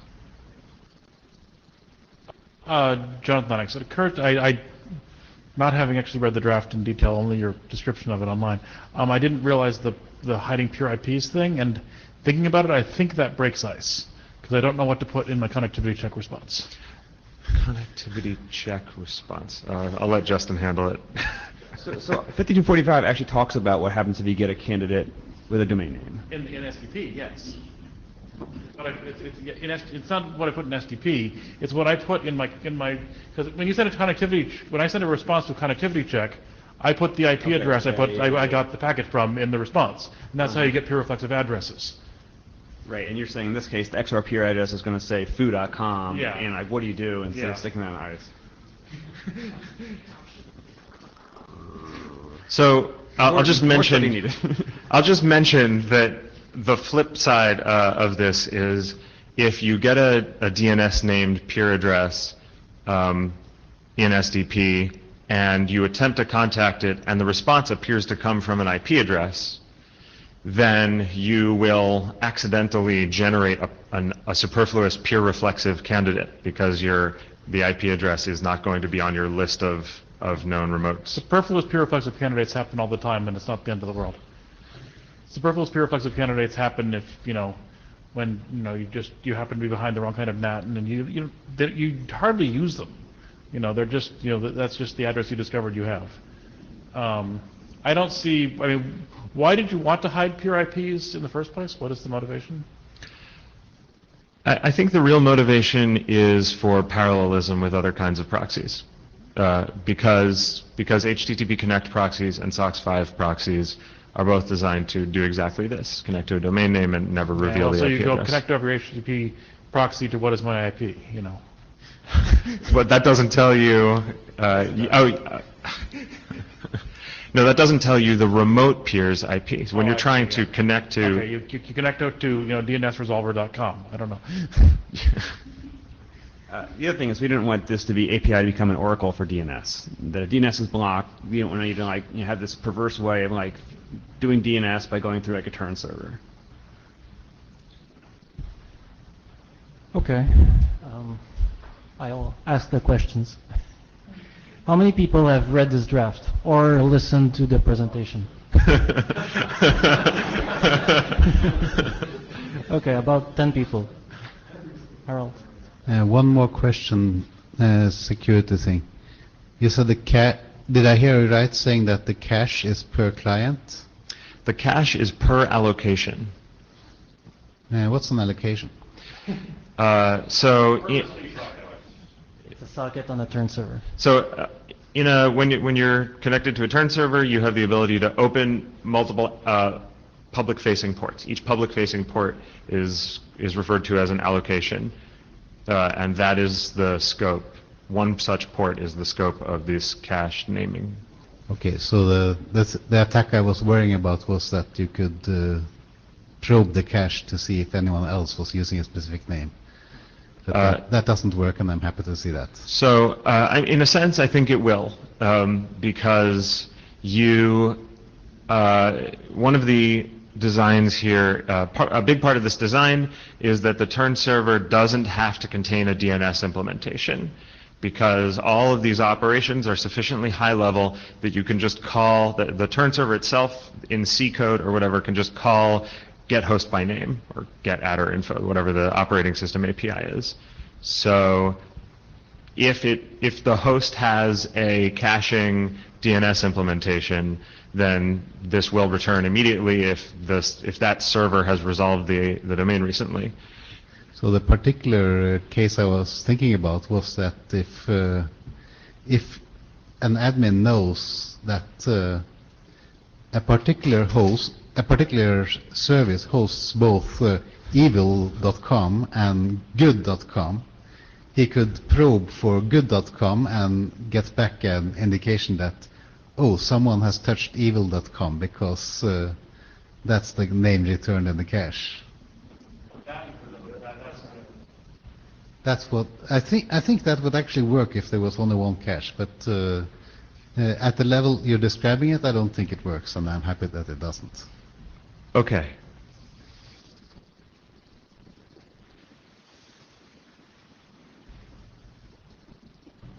How are we doing on time? Do we want to talk more about this, or? No. Okay. Okay. Second question, who thinks this is a real problem that needs to be solved here? I see 4 people. 5. Who thinks this is a bad idea? 1 person. 1.5. If yeah, because and so far we haven't heard people at the mic say that this is a bad idea. So I'd like to hear you say why. So back in the days of SOCKS and HTTP Connect, we didn't have this IPv6 thing.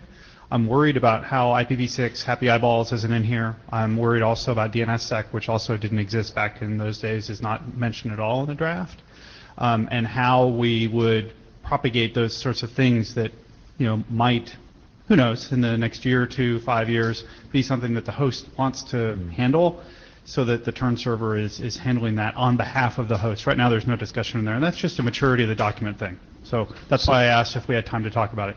So the document does describe Happy Eyeballs and how that would interact at the bottom, at the end of the document. Okay. And it... The normative text that I just read in there just talked about it should prefer quad A, if there's a quad A and an A, if both records are being asked for. I think it's just... There's no normative statement on Happy Eyeballs. Okay, that's fine, because you're not actually making a connection to the peer yet. You're just making the allocation and getting ready for it. So I don't think you can do a Happy Eyeballs thing at the way that this happens, which might be okay. I believe you can in cases where you don't use additional address family, because then the client is in control. Then the client is in control, yes. So that's what it... And regarding DNSSEC, you trust the turn server to determine which IP address you direct your connection to. So even if you had a cryptographic proof that you had selected the correct IP address, the turn server could still misdirect your traffic. Sure. And I'm worried that this will be used as a justification by enterprises to not use a turn server and a block turn, because it allows, it's another mechanism to get traffic to leave my network that I am policing in order to enforce my policy. My policy is prevent malware from coming in and prevent my intellectual property from going out. That's my policy. That's why I put the firewall there. So this is not mandatory to implement. It's listed as a negotiated optional extension. I wouldn't expect that all turn servers would have this enabled. Okay, thank you. Next up is stun trace.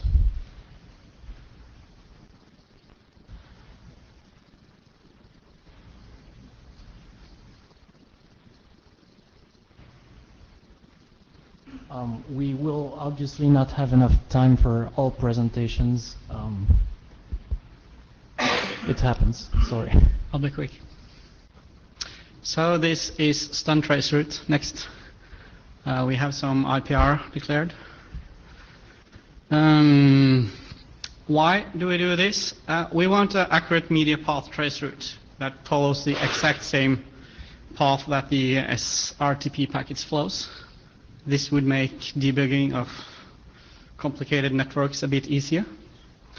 We wanted a solution that works on major OSs without admin privileges. And we chose to use stun as it's already multiplexed on the media path with the RTP packets, so it shouldn't cause any problems. We also discussed a solution where you can add on stuff to the ICMP messages we use next. So how? Well, you open up a socket as you would when you're sending RTP, which is what you use when you send, and then you create an error listener. Not so fast. In Linux, you would create an error listener, or on BSD-based ones, you would just create a new socket where you can receive the ICMP messages. Remember, ICMP messages is not UDP or TCP, it's something else. Okay, next. you would have a select or a poll that actually are able to listen to those. Next. So this is what we want to do, is see what's between Alice and Bob. Next. So first you create an IP header, you set the TTL or hop limit value in IPv6 with the set stock opt. You create your stun packets as you would. Yeah, next. There are some things in stun that needs the packet to be on a 4-byte boundary, but that's okay, so you just pad the packet a little bit. Next. So we send out the stun packet. Next. It crashes on the first hop since we set TTL to 1. Next. We get an ICMP message back. Next. And so we can continue to discover the path. Next. There is a length trick we can do, because there is an IP fragment, or in ICMP there's an IP fragment that allows you to discover where the packet is actually coming from. And we can also use the actual length in that IP fragment to see what packet, or to correlate the ICMP message to the probe we sent out. Next. How to stop. Isn't really important. Next. Basically, we could add a stun response to the ICMP message by using an ICMP extension. So we can get more detailed information from the actual hop where things went bad. Next. Yeah, it explains what I said. Next. We do have running code running on Raspberry Pi that uses NetFilter and stuff like that to actually answer back with the ICMP message. Next. Of course, we have a client as well. Next. So the summary is, this works without admin privileges. This would be good for the path MTU discovery draft as well. We have code snippets in the draft that explains how to do this. This follows the exact media path and also gives RTT for each hop, but that's stun-based, as we just discussed. Yeah, well, that's Just a quick question. Like, so the reason this doesn't require admin is just because you're receiving ICMP and not sending it? We're not sending. We are sending a stun packet with a TTL value, which you could set. Right, so you need admin to actually send ICMP, but just to bind a socket, you don't. Interesting. Okay. Exactly. Which is all explained in...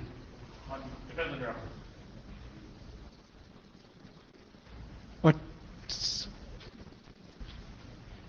Did the draft go into how often you would do this?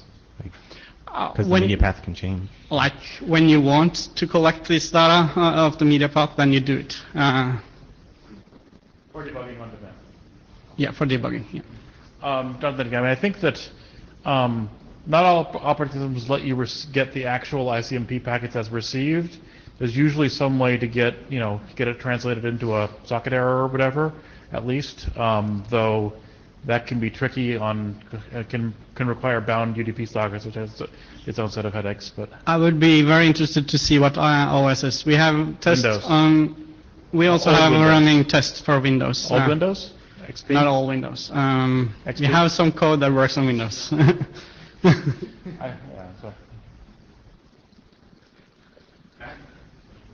Yeah. Harald, did you say that you also had functions for varying the size of the request? Yes. Good. There are some interesting statistics you can get that way. Okay. How many people have read the draft or listened to the presentation? About 15 people. Okay. Mark. Mark, Petit Gunnar, I have a question. Is there a dependence with the PMTU draft, with my draft, or not on this? I think they could be merged. Or, well. Okay. Or at least... Will they be merged? I don't know,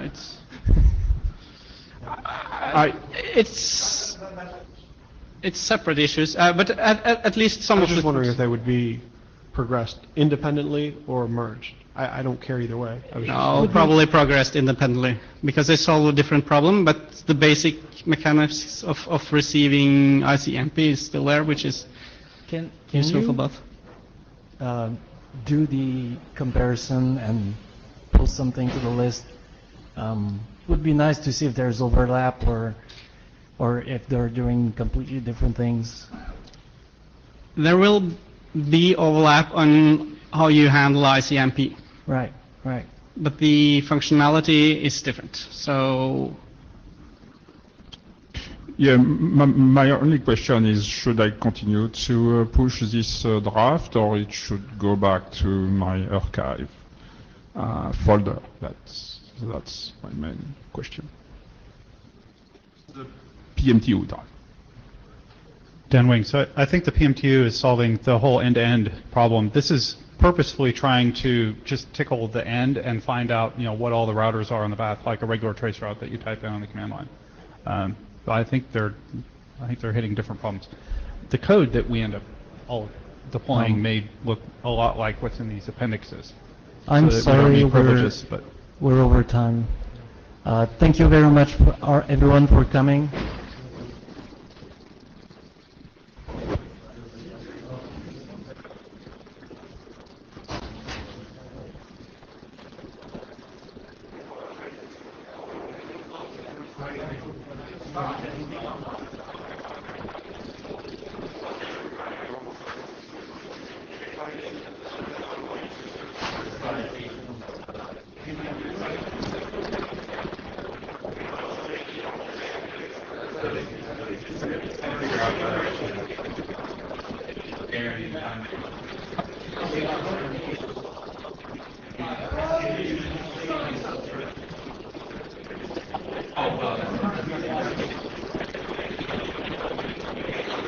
Right.